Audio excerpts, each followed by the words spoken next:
Chromecast and a gaming station, Android TV and the ultimate multimedia center, all that in one single device. It's called Android TV Box, and in this case we're reviewing the Google certified 2020's Mecool top device called KM1. Welcome!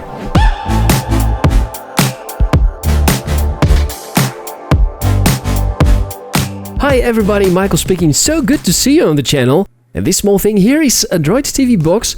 You can see it's quite small and discreet, and this one is having leather texture, very weird but interesting, and not bad idea because the texture feels good and it will make the home dust appear not too obvious. You can attach it to your TV using HDMI port, and it feels like you've attached a cool multimedia player with Android TV interface, bunch of great features and the possibility to watch movies and TV shows via your favorite services, or to be playing games or streaming content from your phone using Chromecast. Or in fact, you could turn a basic monitor into something close to personal computer. On theory, this is indeed very tempting, especially if we know that the box includes quite decent hardware at prices between $50 and $80, depending on the version. The basic edition has 2 gigs of RAM and 16 gigs storage, and the most expensive has 4 GB RAM and 64 GB storage for close to $80, which, considering the fact it is a Google certified product, makes it really tempting. Closest rivals are Xiaomi and Nvidia, with Xiaomi Mi Box S being a little cheaper, and there will soon be a new device from Xiaomi costing around $100, and also the famous Nvidia Shield, which tops pretty much every single chart and is very suitable for gaming, and almost the perfect TV box. However, quite expensive. It's around $200 for the normal edition, and a bit more for the version with the joystick and more RAM. Meaning that the Mecool KM1, being not that popular, has the serious task to beat the Mi Box S, which, considering the huge marketing and supply chain network from Xiaomi, is really tough.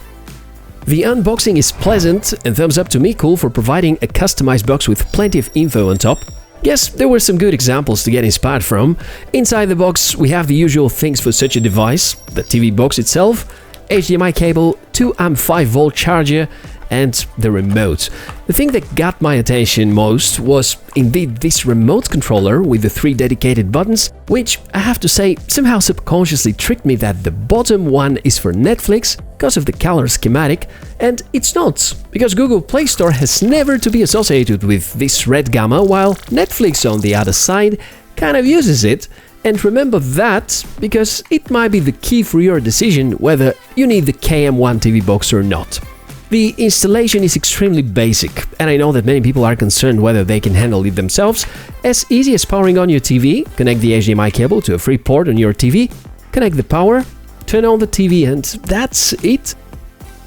The initial setup is quite basic, and if you have the Google app, it can be used for copying your account data from your phone, or you can set everything up manually. Hardware is decent, and therefore performance-wise the box impresses with responsive scrolling and smooth gaming. The geeky part now: really good AMlogic S905 X3, that's the processor, which is not too far behind the Shield TV in terms of performance, 2 or 4 gigs of RAM, 16, 32 or 64 GB storage, dual-band Wi-Fi, Bluetooth, and most good protocols supported, along with a number of useful connectivity ports, micro SD card slot, LAN port, 2 full-size USB ports, one of which is USB 3.0 for external mouse or HDD, and even AV out, because you can connect even to these good old CRT TVs with analog cable.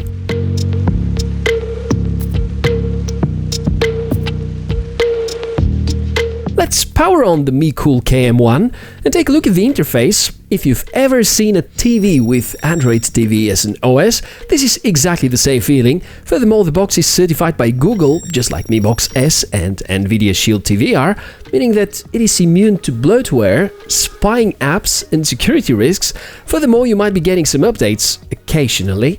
No guarantees given, of course. And keep in mind that older models from Mecool are famous for not getting any updates, but there still is hope. The launcher here is the default stock Android TV launcher, which lets you easily navigate across your favorite apps, customize them, and even preview available content without having to open these apps. Quite useful, especially if you want to choose new favorite TV show or movie to watch. Since a few months ago, Google have enforced this to be the default launcher on Android TV, and it cannot be switched. Well, in fact, there is a way to do it by reprogramming the functions of your remote buttons, but will require some patience and skills, and if you want to know how that works, check the links in the description below. Gonna show you the few most popular use cases. Running Android Pie, although the Android TV edition, you can enjoy most of the Play Store content, and if part of it is missing, you may try some Google Play alternatives like Aptoid TV or APK Pure. Menus are well grouped, and while I'll let you take a look at most of them, let's mention that you may count on AMlogic Video Engine 10 with support for Dolby Vision HDR, HDR10+, HDR10, HLG and Prime HDR among others, which is quite impressive for such a budget-friendly device. Downloading apps and running them is quite easy too. If you sideload something from an external source and it doesn't appear on the main screen, you can use the sideload launcher, which, as we explained, can be enabled as a default one, however not that easily. Going through the certifications, we notice the support for a Widevine L1, which means that the KM1 covers the requirements for letting you stream content from paid platforms in their maximum quality. This is exactly the case with Amazon Prime Video, and there is even a dedicated button for it. You can also switch to YouTube using, again, a dedicated button, and of course any resolution up to 4K will be available. I also liked a lot the Google Play button, which, well, I always think it's a Netflix button, but it ain't. Speaking of Netflix, this is the only real drawback I've noticed about this TV box.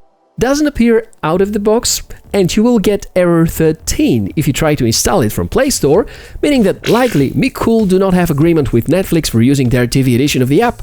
But you can sideload the phone version, and I've attached a link with more information about it. It runs fine, however there will be some issues with the remote, and you better use a mouse or Air mouse, again because this is the version used for smartphones.